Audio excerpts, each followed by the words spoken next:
같이 기도하고 말씀 생각하십니다. 하나님 아버지 감사합니다. 이 저녁에도 저희들이 하나님의 말씀 앞에 앉아 있사오니 하나님께서 말씀하여 주시고 부족한 종의 하나님의 말씀을 몇 마디 해석하며 증거하게 하시고 또 모두들이 주를 사모하는 모두들이 하나님의 말씀을 깨닫고 마음에 받으며 또 즐거이 말씀을 마음에 받으며 묵상하며 새기며 또 하나님의 말씀의 교훈대로 살아가기를 힘쓰는 모두들이 되게 하여 주시기를 원하오며 감사하며 예수님의 이름으로 기도하옵나이다. 아멘. 아멘. 잠언 31장 10절 말씀입니다. 누가 현숙한 여인을 찾아 얻겠느냐? 그 값은 진주보다 더하니라.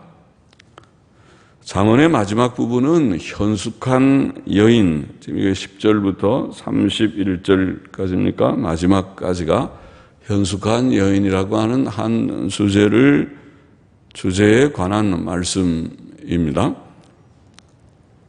잠언은 지혜의 책인데 지혜의 책 가운데 특별히 여성들을 위해서 하나님께서는 현숙한 여인에 대한 교훈을 이 책의 마지막 부분에 아주 길게 기록해 하셨습니다. 잠언은 이 말씀으로 마칩니다. 현숙한 여인이라고 하는 원어는 간혹 말씀드렸지만 히브리 말로 에셋 카일이라고 하는데 에셋이라는 말은 여자라는 말입니다. 그냥 이샤라는 말에 연계형 뒤에 무슨 단어가 올 때는 이샤가 에셋 그렇게 바뀌는데 그냥 이샤 여자라는 말이고 카일이라는 말이 무슨 뜻이냐? 카일이 현숙한이라고 번역한 말인데 카일이라고 하는 말을 영어 성경들을 보면 옛날 영어 성경은 덕스러운 그렇게 번역했습니다. virtuous woman, 덕스러운 여인이다. 또 근래에 권위 있는 그 NASB 성경은 훌륭한 아내 그랬어요. excellent wife, excellent, 훌륭한 아내라. 또 NIV 성경은 고상한 인격의 아내라 그렇게 번역하기도 했습니다. 여러 가지로 번역했죠. 이 카일이라는 말을 덕스러운 혹은 훌륭한 혹은 고상한 인격의 이샤 여자라는 말은 아내라고도 번역할 수 있고 아내라는 뜻도 있고 여자라는 뜻도 있고 하니까 덕스러운 아내 혹은 여인 다 좋습니다. 구약에 244회나 사용된 이 히브리어 카일이라는 말은 간혹 설명드린 대로 힘이라는 단어입니다. 그러니까 우리가 지금 이샤 여자들 뒤에 카일이 붙어서 에셋 카일 그러면은 현숙한 여인 그렇게 번역하지만은 그렇지 않고 남자를 가리키는 이시가 남자입니다. 히브리 말로 여자는 이샤 그러고 이시카일 그러면 용사입니다. 용사라고 번역하는 말이 이시카일입니다. 그러니까 힘 있는 남자죠. 그런데 여자는 힘 있는 여자 그렇게 번역 안 하고 현숙한 여자 그렇게 번역하거든요. 에셋 카일을. 똑같은 카일인데 카일이라는 말은 힘이라는 단어인데 여기 본문에서는 육신의 힘뿐 아니라 여자가 좀 여기 아주 유능한 여자가 되려면 힘도 좀 있어야겠죠. 여자가 매일 아파가지고 힘이 없어서 매일 자리에 누워있으면 유능한 좋은 훌륭한 아내가 되긴 어렵겠죠. 그래서 육신의 힘도 물론 있어야 되겠지만은 여기에 이래 쭉 내용을 보면 또 성경이 또 다른 곳에서 사용한 에셋 카일이라는 그런 말을 보면은 그것은 내면적인 인격적인 어떤 힘이라고 할 수 있는 건 내면적 인격적인 힘. 다시 말하면 지혜, 덕성 이런 게 전부 내면적인 힘입니다. 그 사람 참 지혜가 있네. 지혜라는 것이 뭔가요? 지혜와 지식의 차이가 뭔가요? 지혜와 지식의 차이는 지식은 그야말로 많이 아는 게 지식이죠. 아는 것이 지식이지만 지혜는 아는 것을 가지고 현실에 잘 적응할 수 있는 적용할 수 있는 힘이 있을 때 저 사람 지혜 있다 그래요. 지식이 많이 있어도 현실에 적용을 못하면 지혜 있는 자라고는 말하지 않지요. 그래서 이제 그 지혜, 그것도 일종의 힘입니다. 지혜, 또 덕성, 덕스러운 것. 그것이 내면적인 인격적인 힘이라고 할 수 있습니다. 이것은 사리분별력, 우리가 분별력 그러죠. 힘력자를 쓰죠. 분별력, 무엇을 이렇게 판단할 때 이것은 옳다, 그르다, 이것은 좋다, 나쁘다는 걸 제각제각 잘 판단하는 것은 그 사람은 굉장히 지혜로운 여인이에요. 그렇지 않고 지혜가 없는 사람은 판단력이 더디죠. 한참 지난 다음에 일이 다 어그러진 다음에 아이고 그때 내가 그러지 않았어야 되는데 하고 후회를 할 수 있죠. 지혜가 부족해서 그렇죠. 마음이 그렇게 나쁜 것은 아닌데 착할 수 있는데 지혜가 있느냐 없느냐의 차이일 것입니다. 그래서 사리분별력, 판단력, 또 현실 대처 능력, 이게 다 지혜의 힘입니다. 대처 능력, 또 민첩함. 그래야 빨리빨리 판단해서 하지. 다 일이 지나간 다음에 그때 판단하면 늦죠, 그때는. 그러니까 우리가 모든 생활할 때 모든 문제들이 오고 가고 막 부닥치잖아요. 내가 결정을 해야 되고 결단해야 될 일들이 많은데 지혜가 있느냐 없느냐 하는 것은 그런 데서 나타나는 것입니다. 지혜가 있으면 이거 이렇게 하면 안 되지. 이건 안 좋아. 그러면 나중에 이제 지나놓고 보면 잘한 거예요. 그런데 지혜가 없으면은 이거 무조건 그냥 하죠. 별 생각을 깊이 안 하고 무조건 그냥 했다가 아이고 나중에 지나놓고 나면 괜히 했는데 시간 낭비, 돈 낭비, 힘 낭비, 이거 다 실패다. 그럴 수 있죠. 그러니까 지혜와 지혜 없는 것이 참 차이가 큰 것이죠. 우리가 물론 그리스도인의 지금 이 삶의 결정은 하나님 중심으로 하니까 믿음으로 해야 되고 죄 지으면 안 되는 것이고 선하게 하나님의 영광을 위해서 사는 그런 방향으로 사는 것이 그리스도인의 삶이니까 그런 삶을 우리가 빨리빨리 분별해서 판단하는 이건 아니야. 이렇게 살면 아니야. 이거는 죄 짓는 거야. 이건 헛된 것이야. 세상 사랑하는 것이야. 그거는 아니야. 그러나 이거는 맞아. 이것은 하나님의 영광을 위하고 하나님의 선한 뜻을 받들고 또 내가 할 수 있는 할 만한 일이고 이렇게 가야 돼. 나는 이렇게 가야 될 거야. 그렇게 결단하는 그것이 지혜입니다. 이것이 힘입니다. 에셋 카일 그 현숙한 여인이라고 하는 것은 바로 이런 힘이 있는 여자라는 거예요. 육신의 힘도 물론 좀 있어야 될 것입니다. 너무 힘이 없어도 무엇을 할 수 없죠. 머리는 잘 돌아가는데 힘이 없으면은 아무 일도 못 하겠죠. 그러니까 육신의 힘은 기본이지만은 육신의 힘만 황소 같은 힘만 가졌다고 현숙한 여인이 아니죠. 그거는 미련할 수도 있어요. 그러니까 육신의 힘과 더불어 이 내면적인 인격적인 지혜의 힘, 지혜, 덕성 이런 힘이 있을 때 현숙한 여인 에셋 카일이라고 부를 수 있겠다는 것입니다. 누가 현숙한 여인을 찾아 얻겠느냐? 그 값은 진주보다 더하니라.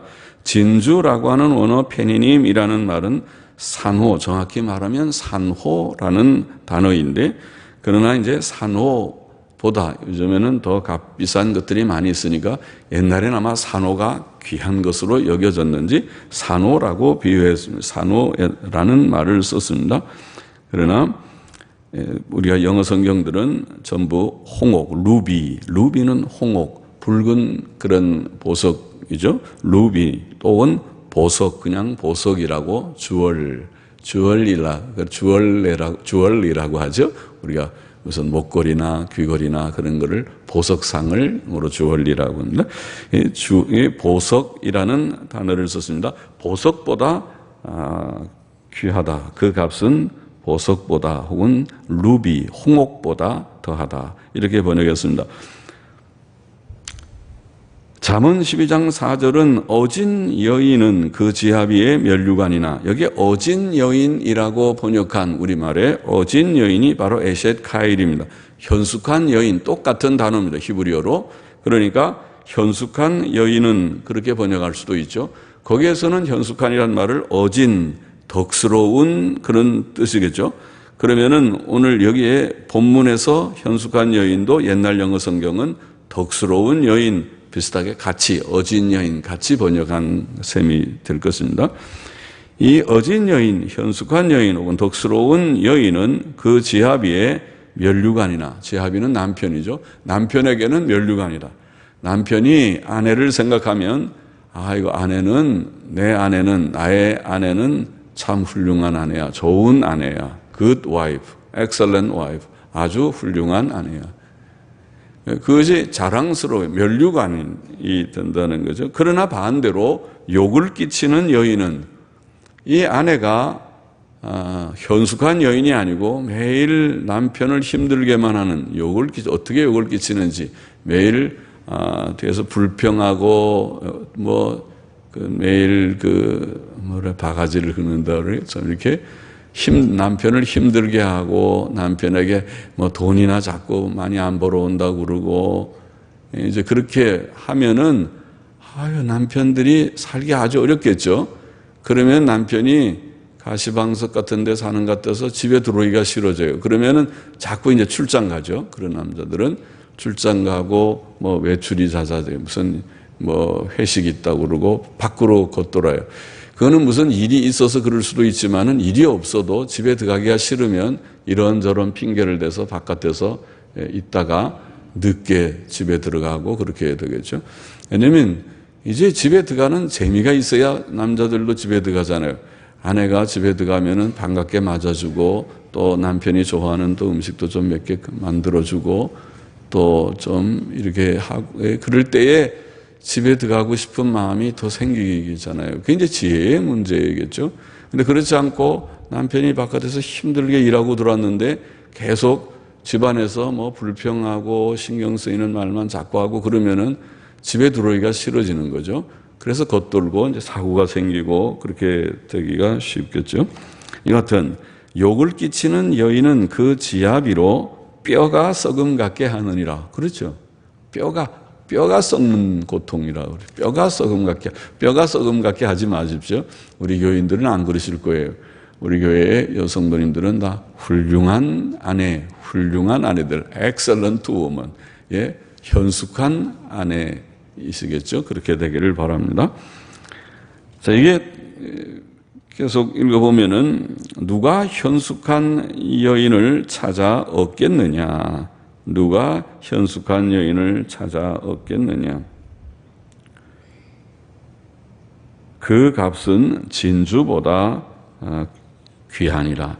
누가 얻겠느냐? 그게 중요하죠. 현숙한 여인이 뭔지는 뜻을 알겠는데 설명을 해서 에셰카일이니 카일이라는 뜻이 어떤 뜻이니 좀 설명을 길게 했으니까 알고 진주라는 것도 보석이라고 했으니까 보석보다 귀하다 알겠는데 그런데 누가 현숙한 여인을 찾아 얻겠느냐? 그게 실제로 중요하죠.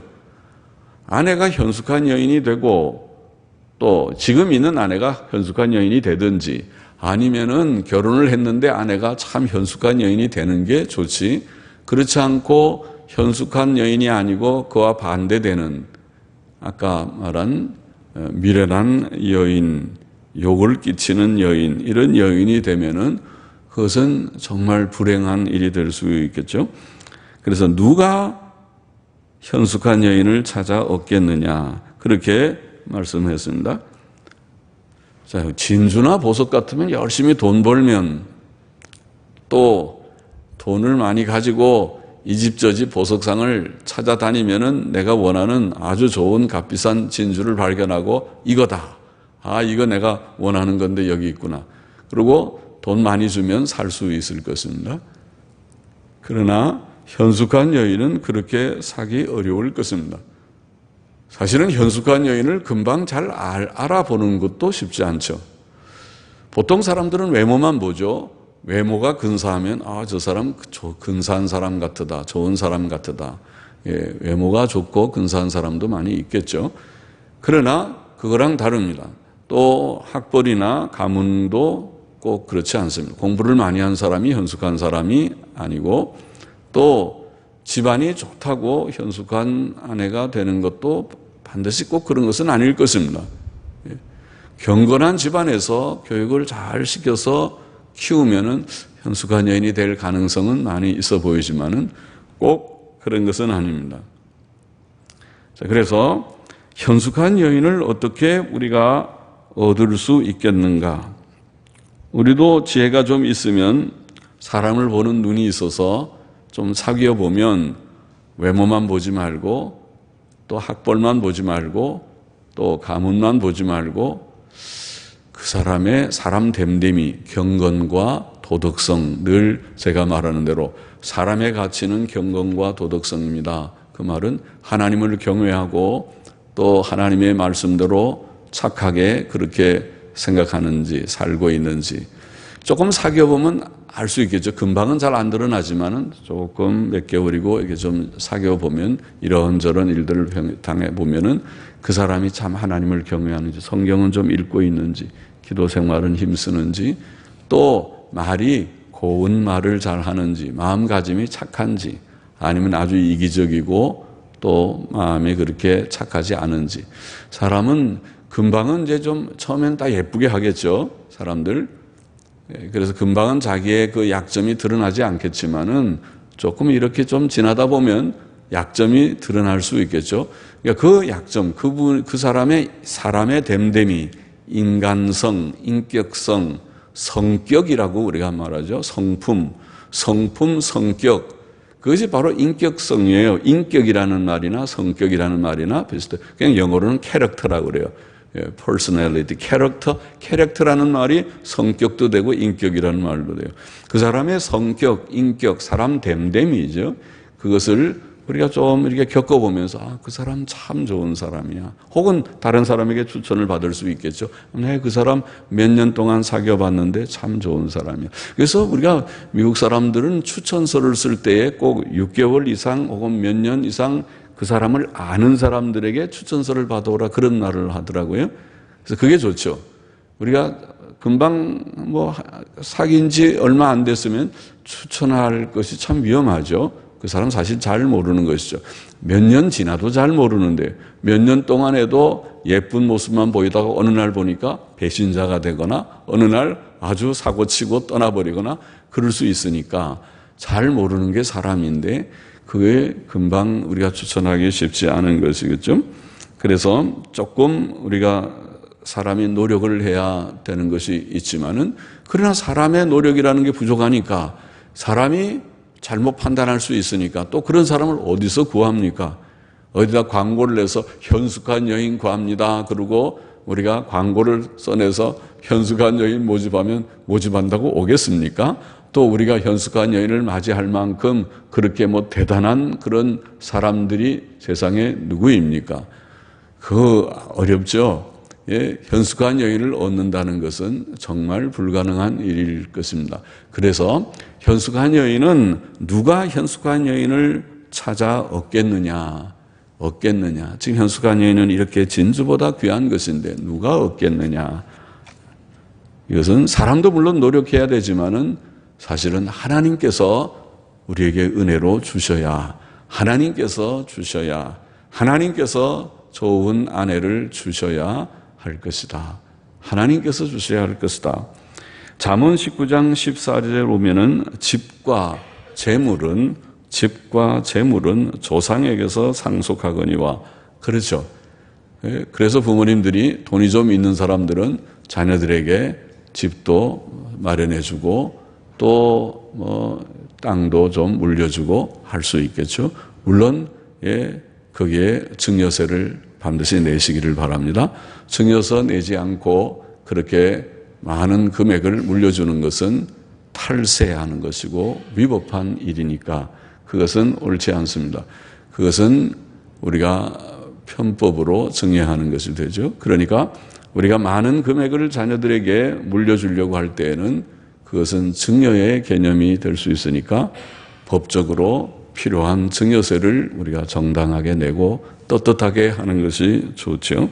그래서 집과 재물은 부모가 재산이 많으면 물려줄 수 있습니다. 그래서 물려받아서 젊은 사람들이 많은 재산을 물려받아가지고 또 여유롭게 또 거기서부터 시작해서 일하면은 더 아무것도 없는 사람들보다 낫겠죠. 그거는 할 수 없는 세상의 일이죠.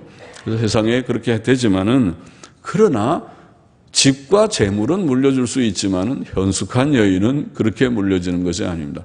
현숙한 여인은 있다 하더라도 그 현숙한 여인이 나한테 올 리가 없고 현숙한 여인이 어디 있는지 찾을 길이 없고 알 수가 없어요. 그래서 이 현숙한 여인은 잠언 19장 14절에 뭐라고 그랬어요? 집과 재물은 조상에게서 상속하거니와 슬기로운 아내는, 물론 거기는 현숙한이라고 하지 않고 슬기로운 아내라는 단어를 썼지만 슬기로운 아내는 여호와께로서 말미암느니라.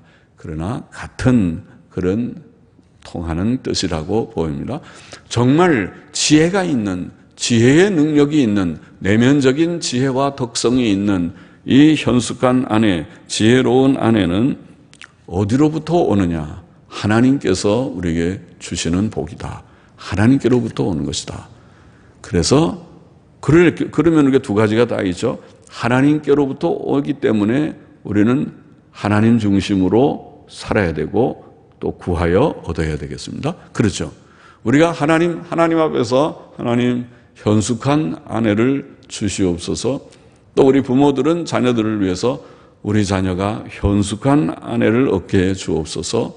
그렇게 기도하고 또 본인들이 하나님 앞에서 현숙한 아내를 얻을 수 있는 그런 복된 사람이 되도록 하나님 앞에서 진실한 믿음으로 살아야죠. 그래야 복을 받잖아요. 하나님께서 복을 주실만 하야 복을 받는 것이죠. 그러니까 우리는 다 복 받기는 부족하지만은 다 부족해요. 복 받을 자격이 누구는 있다 그런 뜻이 아니고 다 부족하지만은 그래도 하나님 앞에서 우리 자신을 늘 철저히 반성하고 회개하고 주님만 의지하고 성경이라도 열심히 읽어보려고 애를 쓰고 하는 것하고 안 하는 것하고는 좀 다르잖아요. 하나님 보시기에 우리가 다 부족한 자이지만은 그래도 하나님을 두려워하고 경외하고 바로 믿어보려고 하고 늘 기도 열심히 하려고 하고 성경책도 좀 읽으려고 하고 그러면 하나님께서 우리가 부족하지만은 너는 참 믿음으로 살려고 애를 쓰는구나. 그래, 내가 너에게 좋은 걸 주기를 원한다. 그리고 어디 현숙한 여자가 어디 있으면은 아무개야 누구한테 좀 가봐라. 그 사람의 나를 경외하는 좋은 믿음이 있는 나의 사람이니까 그한테 좀 가봐라. 그러고 붙여줄 것이 아니냐 그 말이죠. 하나님께서 집과 재물은 조상에게서 상속하지만은 슬기로운 아내는 여호와께로서 말미암는다. 그것이 답이란 말입니다. 누가 현숙한 여인을 찾아 얻겠느냐? 하나님께서 주셔야 얻는 것이다. 그러므로 하나님 앞에 믿음으로 바로 살고 그러므로 하나님 앞에 기도하고 하나님 제게 좋은 것 좀 주시면 좋겠습니다. 그렇게 해야 된다는 것입니다. 자신이 본인들이 하고 또 부모들이 그렇게 하고 얘야 그 집이 참 돈이 많다고 하더라. 예? 그 집이랑 한번 선을 보거라. 그렇게 하지 말고 돈이 많은 것은 현숙한 거하고 관계가 없잖아요.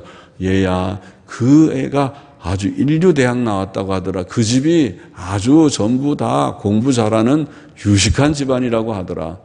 그런 것이 아니고 그 집이 빌딩이 몇 채가 있다고 하더라. 그런 것이 아니고 그것은 현숙한하고 아무 상관이 없는 것이에요. 그런 것이 좀 있든 없든 간에 하나님을 경외하고 하나님께서 주시는 모든 지혜로 구비된 그런 인물이라면 정말 좋은 아내죠. 그가 현숙한 아내라는 말이죠. 그러니까 그런 아내를 구하여야 하고 또 얻어서 누려야 할 것이라 그렇게 생각이 됩니다. 11절 12절을 보십시다. 그런 자의 남편의 마음은 지금 현숙한 여인에 대해서 지금 이 31절까지 다 설명하는 거지만 계속 좀 설명하고 있습니다. 그런 자의 남편의 마음은 그를 믿나니 산업이 핍절지 아니하겠으며 산업은 좀 강하게 번역을 했지만은 샬랄이라는 말은 우리가 전쟁을 해서 전쟁 노획물들 것이 샬랄이라는 말이고 거기에서 사전에 보면 소득이라는 뜻이 있어요. 그래서 그저 산업도 전 소득 좀 하면 어떨까 해서 소득이 핍절지 아니하겠으며 부족하지 아니하겠으며 그런 자는 살아있는 동안에 그 남편에게 선을 행하고 악을 행치 아니하느니라. 참 이 현숙한 여인이 어떤 장점을 가지고 있는지를 쭉 좀 열거하는데 먼저 그 남편의 마음이 그를 믿는다 그랬어요. 아니 남편이 아내다 믿지 안 믿는 경우도 있겠는가 싶지만은 그렇지 않은 모양이죠. 남편의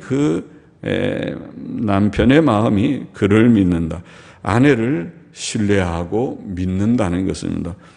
그래서 이 아내는 남편에게 인정을 받은 것이죠. 남편에게 신뢰를 받아요. 우리 아내는 내가 다 믿어. 그러니까 모든 걸 다 맡겨놓죠. 안 믿으면은 못 맡기겠죠. 월급 주겠죠. 그래서 남편들이 자기가 돈 다 관리하고 아내에게 조금만 줘요. 100만 원. 집도 명의는 안 돼. 아내한테 못 주겠어요. 어느 날 다 싸가지고 가버리는 부인도 있다고 그러잖아요. 그러니까 못 믿는 거잖아요. 그거는. 그러니까 믿을 수가 없지. 내가 다 달라고 그래서 다 명의 이전해주고 다 줬더니 어느 날 자고 일어나니까 없어져 버렸어요. 직장 갔다 오니까 아무것도 없어요. 어디로 이사 갔는지도 정적을 감춰버렸어요. 그런 경우들도 간혹 있죠. 예? 그러니까 그건 진짜 못 믿는 아주 극단적인 예지만은 그렇게 되지 않고 다 믿어요. 아내의 인격, 아내의 지혜. 우리 아내는 지혜가 있어요. 그래서 무슨 일을 할 때 그냥 맡기면은 알아서 잘 처리할 거예요. 믿어집니다. 아내의 인격, 지혜, 아내의 상당한 능력을 믿습니다. 자, 참 좋지요. 우리 아내들, 우리 여성도님들이 다 그렇게 되면 좋겠습니다. 남편이 있는 여성도님들은 남편들에게 그런 정도의 신임을 받아서 남편이 나는 아무것도 없어. 다 당신 거야. 당신이 다 알아서 맡아서 잘 하세요. 나는 바깥 일만 신경 쓸게요. 그렇게 하면 좋겠습니다. 그 정도의 신임이 가는, 그거는 진짜 우리 남편은 안 그래요. 예, 안 그러면 남편 탓만 하지 말고 내 탓도 있어요. 내가 현숙한 여인인가 하는 것도 한번 생각해 봐야 되고, 남편이 정말 또 좋은 사람인가 하는 것도 생각해 봐야 되고, 두 개가 다 문제가 있을 수 있으니까요. 그러니까 여하튼 여기에 현숙한 여인은 남편이 아내를 아주 신뢰한다, 다 믿는다. 또 하나는 그 남편의 소득이 부족치 않을 것이다. 그렇게 말합니다. 여기 아까 그랬죠. 그는 그런 자의 남편의 마음은 그를 믿나니 산업이 핍절지 아니하겠으며. 누구의 산업이? 그의 산업입니다. 원문에는 그러니까 남편이 부족하지 않다. 남편의 소득이 부족지 않을 것이다. 남편의 산업, 남편의 경제 생활의 경제적인 그런 소득이 부족지 않을 것이다. 그 집에 돈 떨어지지 않는다는 말이죠. 아내가 게으르지 않고 돈을 낭비하지도 않기 때문에 그런 것입니다. 여기에 쭉 보면은 오늘에도 몇 절 나왔지만은 아내가 참 부지런한 아내입니다. 남편이 벌어다 주는 돈도 좀 열심히 벌어서 갖다 주겠지만은 그거를 돈이 암만 많이 벌어와도 쓰는 건 나름이잖아요. 쓰는 거를 만일 많이 쓰면은 웬만큼 벌어도 항상 빚질 수 있어요. 예, 그러나 돈 조금 벌어도 그것을 정말 알뜰하게 절약해서 쓰고 꼭 필요한 거 쓰고 정말 필요한지 또 한번 생각해 보고 쓰고 그렇게 절약해서 쓰면 그래도 빚 안 지고 살 수 있어요. 그러나 빚지는 사람은 항상 지죠. 외상 지는 사람은 항상 외상 진다 그런 말 하죠. 요즘은 외상이 많이 없지만 옛날에 저희 집도 외상을 하도 많이 줬어요. 항상 물건 사면은 가서 외상으로 해서 장부가 있잖아요. 외상 장부에다 다 기록하고 그 다음에 이제 월급 돈이 좀 들어오게 될 때는 그 가서 갚잖아요. 참 그때는 제가 어릴 때 이상하다 그랬어요. 이게 참 이상하다. 왜 이렇게 외상을 하는지. 그 한 달만 조금 참으면은 그 다음에 외상 안 하고 그 돈 갖고 한 달 그냥 쓰면 되는데 꼭 외상으로 하고 다 한 달 지나서 돈 생기면 또 싹 갚고 그때부터 또 다시 외상하고 항상 이상하다 그런 생각을 했어요. 그런데 그게 이제 생활 그 습관의 문제죠. 외상을 나는 없으면은 없는 대로 굶어 죽는다. 그냥 나는 절대로 외상 안 한다. 이런 신념을 가지면은 절대로 외상 안 하고 살아요. 그런데 그렇지 않고 대충 하다 보니까 외상을 요새는 외상이 외상이 아니라 마이너스 통장 긁으면 외상이죠. 그러니까 마이너스 통장도 좋지 않은 거예요. 마이너스 통장 하지 마세요. 항상 우리가 저축해가지고 조금 남은 거에서 쓰고 절대로 은행 돈도 그게 빚이지. 은행 돈은 빚 아닌 거 아니에요. 내가 빚이 없는 게 좋아요. 은행이나 뭐나 빚을 지지 말아요. 정말 무슨 사업을 하고 해서 일시적으로 조금 했다가 곧 갚는 사업적인 그런 큰 일이 아니라면 일상생활에서 빚지는 것은 그 사람의 생활 방식의 문제가 아닌가 싶어요. 이걸 고쳐야 됩니다. 빚을 지지 말고 또 빚을 일단 졌을 때는 우리 그리스도인은 빚부터 갚아야 되는 것입니다. 빚 갚지 않고 자기 쓸 거 다 쓰고 누릴 거 누리고 살 거 사고 그다음에 빚은 나중에 갚지. 그것도 참 이상한 사람이에요. 그거는 바른 인격적인 그런 생각이 아니라고 봅니다. 빚부터 먼저 갚는 것이 순서입니다. 남의 돈부터 먼저 갚고 그다음에 내가 여유가 있는 거 가지고 내 일을 하고 그렇게 하는 것이죠. 내가 지금 빚을 지고 있다는 말은 내가 해야 할 일을 지금 다 못하고 있는 것이니까 그것부터 먼저 하는 것이 좋죠. 여하튼 소득에 부족이 없는 자라고 그렇게 말합니다. 또 이렇게 아내가 게으르지도 않고 돈을 낭비하지 않고 항상 물질적인 그런 여유가 있게 생활을 하니까 남편한테 돈 왜 당신 요것만 벌어옵니까? 돈 더 필요한데 돈 어디 쓸 데 많은데 이렇게 쨍쨍쨍쨍 하지 않죠. 그러니까 너무 아내들이 남편을 자꾸 그렇게 하면 남편들은 사실은 돈 왜 적게 벌어오냐 하는 말이 제일 마음에 부담이 되겠죠. 누구는 돈 많이 벌고 싶지 않은 사람이 있겠어요? 그러니까 그런 말 하니까 이제 남편들이 직장 나가서 불법한 일에 손을 대는 것입니다. 어디 좀 불리한 일이라도 돈이 생긴다 싶으면은 그거 좀 돈 들어오는 거 자꾸 신경을 쓰게 돼요. 그러나 집에서 아내가 그렇게 하지 않으면 됐어요.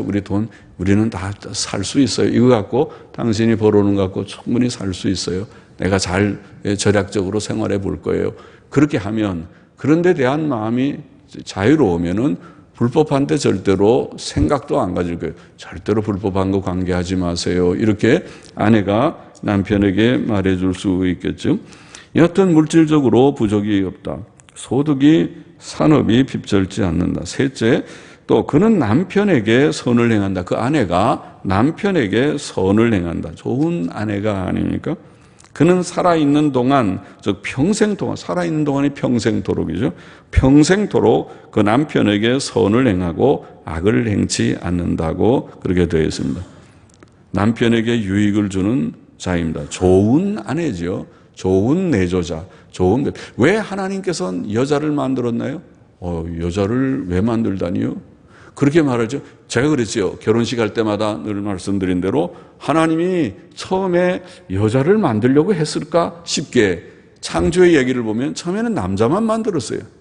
아니 남자 여자 똑같이 하나씩 만들어서 결혼을 시키면 좋은데 안 그렇게 하셨거든요. 남자를 만들고 혼자 남자가 있는 것이 쓸쓸해 보이고 안 좋아서 안 되겠다. 남자를 깊이 잠을 들어. 잠을 재우고 그 다음에 수술을 했어요.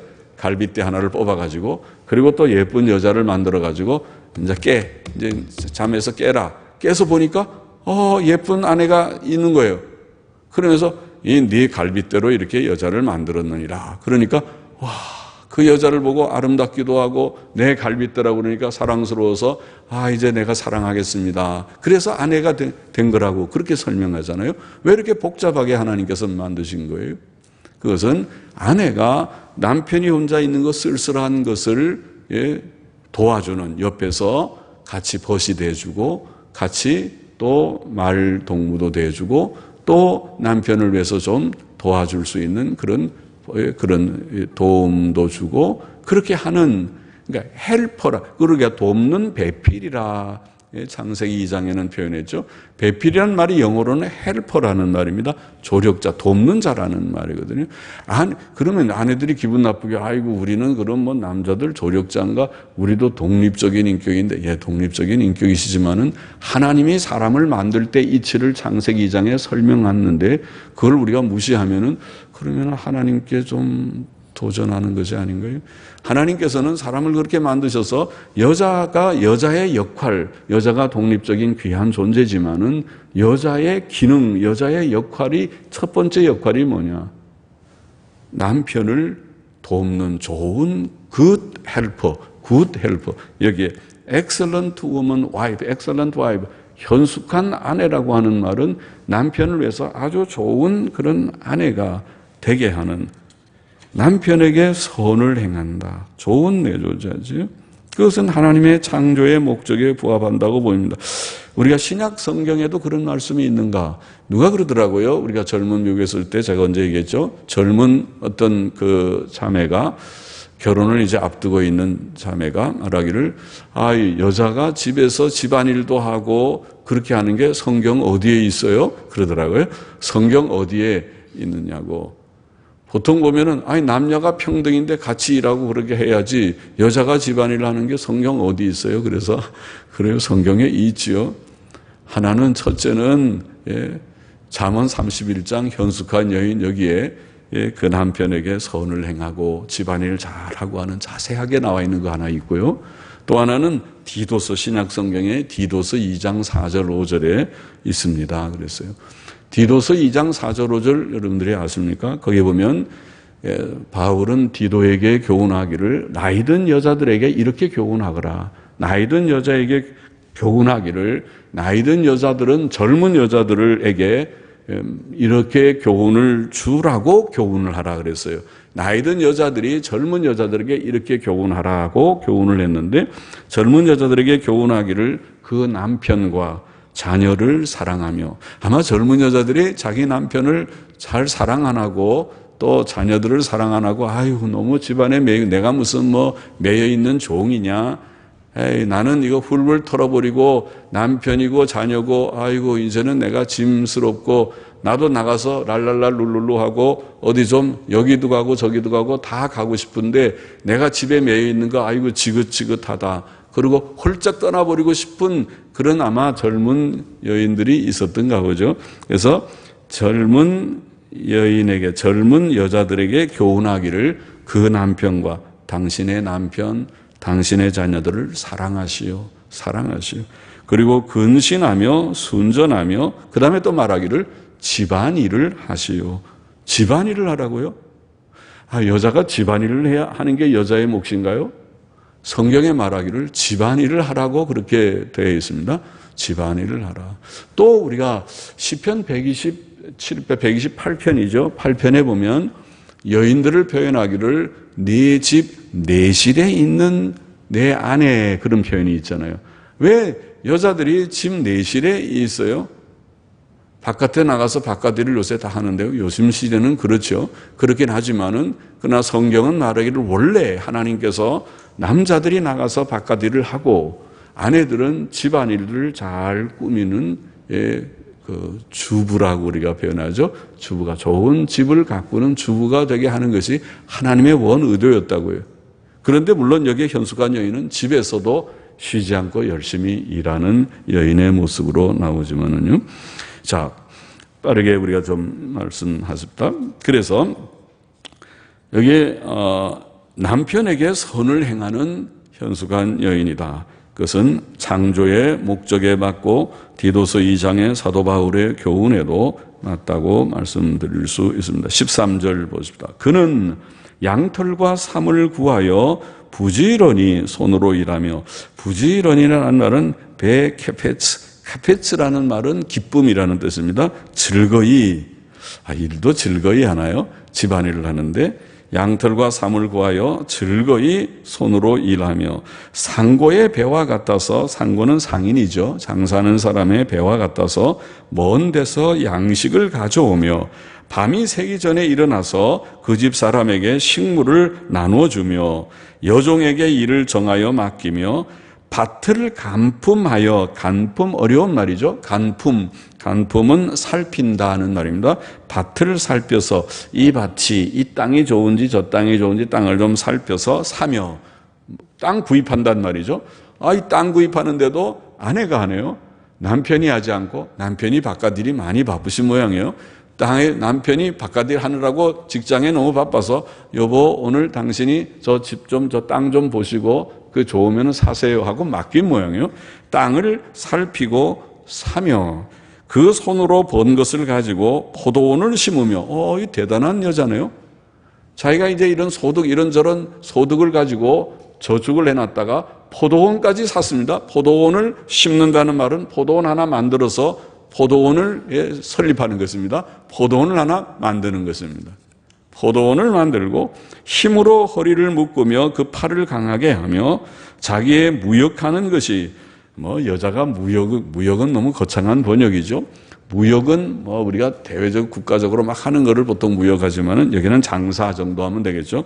장사하는 것이 이 여자는 집에서 쉬질 않아요. 뭔가 이렇게 쪼물락쪼물락 만들어서 그래서 갖다 팔기도 하고 장사를 하네요. 장사를 해서 장사하는 것이 이로운 줄을 깨닫고 밤에 등불을 끄지 아니하고 밤에도 늦게까지 아직도 일이 남았나 봐요. 장사하려고 그러니까 일을 다 해가지고 내일 갖고 나갈 모양인데요. 그래서 등불을 끄지 않고 손으로 솜뭉치를 들고 손가락으로 가락을 잡으며, 여러분 그 물레라는 거 아십니까?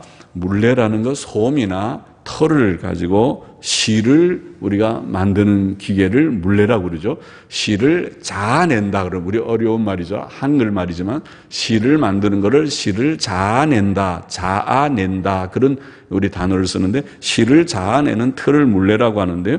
물레를 하면 저는 잘 모르지만 이제 그 그림이나 이런 걸 보면은 물레는 이 털이나 실이 있어야 되죠. 한쪽에. 그리고 한쪽에는 그거를 이제 물레를 통과해서 나오면은 이렇게 그게 이제 실이 돼서 나오죠. 실이 돼서 나오면 실을 감는 가락이라는 것이 있습니다. 그게 물렛 가락이라고 합니다. 그게 가락이라는 거예요. 물렛 가락. 그것이 이제 여러 말로 불리죠. 물렛 가락이라고 하는 말이 그것이 방추, 한자 말로는 방추, 그리고 우리 말로는 굴대 그렇게 하는데 물렛가락이라고 하는 실 감는 막대입니다. 막대나 쇠토막 같은 거기에다가 이제 실을 감고 그러면은 이 솜이나 털을 잡는 손이 하나 있고 또 다른 한 손은 이 물렛가락을 잡는 실을 감는 것이 있어요. 그 두 개가 있어야 돼요. 그래야 이제 물레를 하는 것입니다.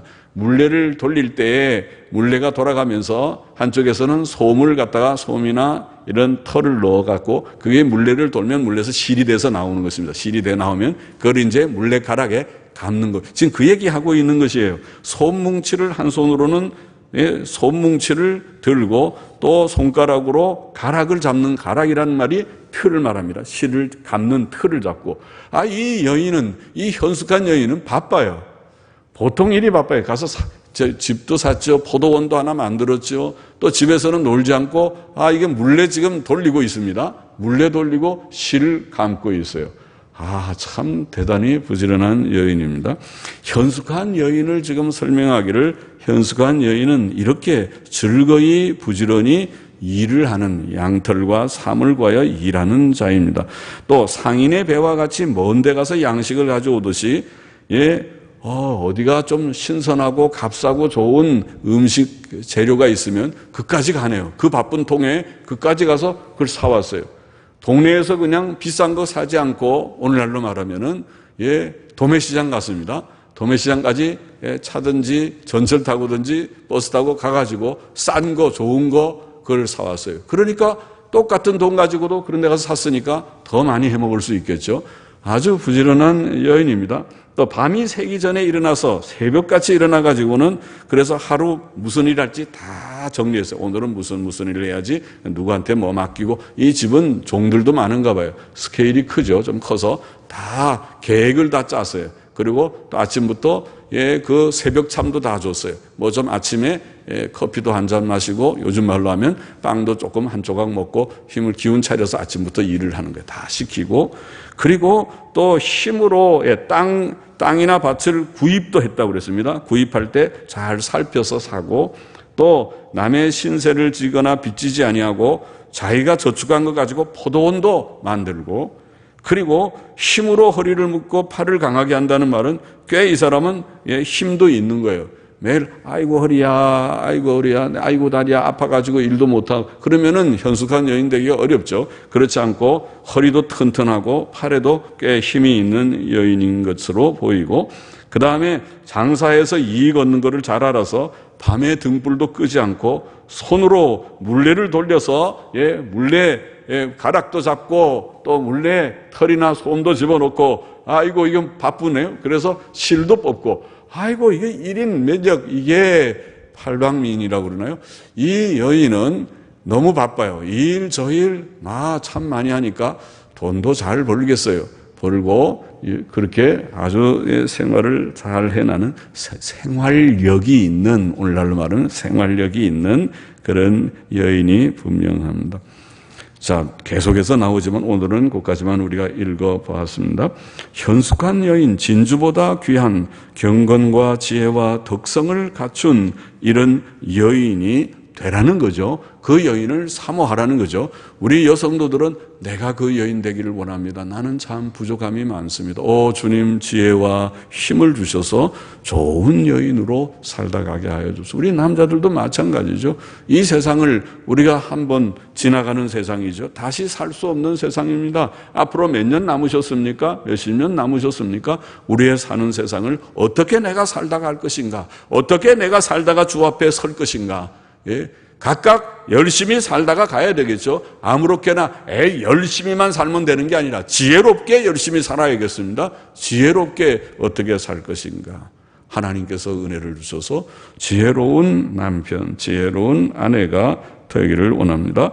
부지런한 아내, 우리가 선한 일을 많이 행하는 사람들이 되기를 원합니다. 경건과 도덕성을 갖춘 우리 모두가 되기를 소원합니다. 기도하십시다. 하나님 아버지, 부족한 종이 말씀 조금 증거했습니다.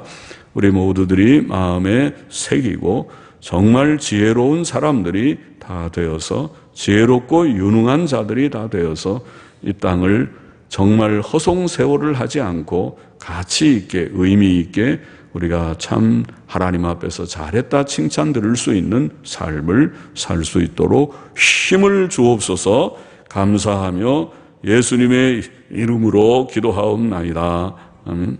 아멘.